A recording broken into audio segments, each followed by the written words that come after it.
கண்ணியமற்ற ஒத்துழைப்பு. மிதவாதக் கட்சியினரும் ஜஸ்டிஸ் கட்சியினரும் வெளிப்படையாக அரசாங்கத்தினோடு ஒத்துழைத்து வருகின்றனர். அவர்களது கொள்கைகளில் யாம் அபிப்பிராயபேதம் கொள்ளினும் அவர்களது ஒத்துழைப்பு எண்ணம் கண்ணியமாக வெளிப்படையாக உள்ளது என்றே சொல்லுவோம். அவர்கள் சுயராஜ்யக் கட்சியினரைப் போல் ஒத்துழையா போர்வையை தாங்கி ஒத்துழைக்க முற்படவில்லை. அவர்கள் எப்பொழுதும் பகிரங்கமாகவே ஒத்துழைத்து வருகின்றனர்.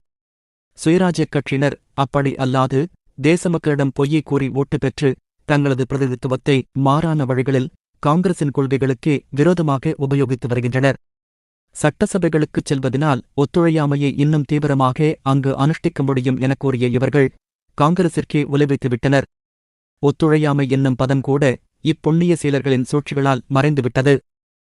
சுயராஜ்யக் கட்சியினர் பலன் உடையவர்கள் என்று அரசாங்கத்தினர் கருதியிருப்பார்களாயின் இவர்கள் வேண்டுவதெல்லாம் தாங்களாகவே வலுவில் கொடுக்க முன்வந்திருப்பார்கள். இவர்களது செயல்களினால் இவர்கள் நம்முடன் ஒத்துழைப்பார்கள் என்பதில் சிறிதும் சந்தேகமில்லை என அரசாங்கத்தினர் கருதியதால் அரசு பிரதிநிதி ரீடிங் பிரபுவும் நீங்கள் மாண்போடு சீர்திருத்தத்தை ஒழுங்குடன் பரீட்சித்துப் பார்த்தும் எங்களுடன் ஒத்துழைப்பும் கொள்வீர்களாயின் நாங்கள் உங்களுக்கு வேண்டுவன செய்வதைப் பற்றி யோசிப்போம் எனக் கூறிவிட்டார். ஒத்துழையா இயக்கத்தைக் கண்டு பயந்த ரீடிங் பிரபு இவ்விதம் லட்சியமில்லாது நம்மை சிறிதும் மதியாது பேசுவதற்குக் காரணம் சுயராஜ்யக் கட்சியினர்தான் என்பதில் ஐயம் யாது? ஒத்துழையா இயக்கத்திற்கு கூற்றுவனாக விளங்கியவர் இச்சுயராஜ்யக் கட்சியினரே என்பதை யாம் பன்னிக்கம் கூற வேண்டுவதில்லை.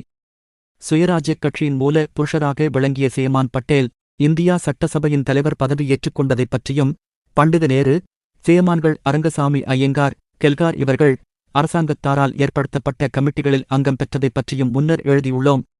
நாளாக இன்னும் கேவலமாகி வருகின்றனர். அரசாங்கத்தினரைக் கெஞ்சவும் முற்பட்டுவிட்டனர். பண்டித நேரு அவர்கள் திங்கட்கிழமை கூடிய இந்திய சட்டசபை கூட்டத்தில் கனமுட்டிமன் அரசியல் சம்பந்தமாக கொண்டு வந்த ஒரு தீர்மானத்திற்கு ஓர் திருத்த பிரேரணை ஒன்று கொண்டு வந்தார். அதுவும் நிறைவேறியது. இதில் இந்தியாவுக்கு வேண்டும் தேவைகளை எல்லாம் கூறியுள்ளாராம். இப்பிரேரணையில் இவர் என்ன வேண்டுமென அரசாங்கத்தினரை வேண்டுகின்றாரோ அதற்கும் மிதவாதிகள் ஜஸ்டிஸ் கட்சியினர் விரும்புவதற்கும் யாதொரு வித்தியாசமும் இருப்பதாக எமக்கு விளங்கவில்லை. சுயராஜ்யக் கட்சியினரின் தேவை இவ்வளவுதான் என்றால் இத்தேவைகளை எல்லாம் முன்னரே அரசாங்கத்தினரின் வாயால் பெற்றிருக்கலாம். காந்தியடிகள் ஒத்துழையா இயக்கம் ஆரம்பித்திருக்க வேண்டுவதில்லை.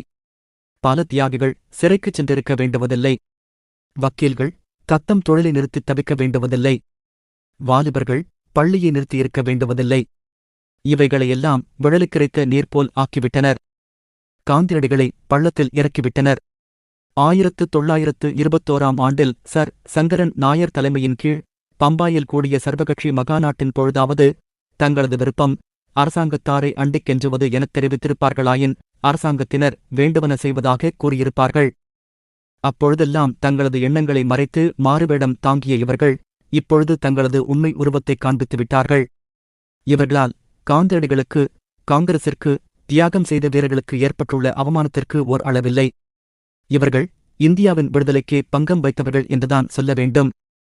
இக்கட்சியினரை தேச விடுதலைக்கு உழைப்பவர்கள் என்று சொல்லி மிதவாதிகளை விடவோ ஜஸ்டிஸ் கட்சியினரை விடவோ மேலென்று கூறுவது எவ்வாறு ஏற்றதாகும்? இவர்களை உண்மைக்கு மாறானவர்கள் என்றேதான் சொல்ல வேண்டும். இனியாவது பொதுமக்கள் இவர்கள் மற்ற கட்சியினரை விட மேலானவர்கள் அல்லது தேசபக்தி மிகுந்தவர்கள் என எண்ணி ஏமாறாதிருப்பார்களா? குடியரசு துணைத் தலையங்கம், செப்டம்பர் 13, 1925.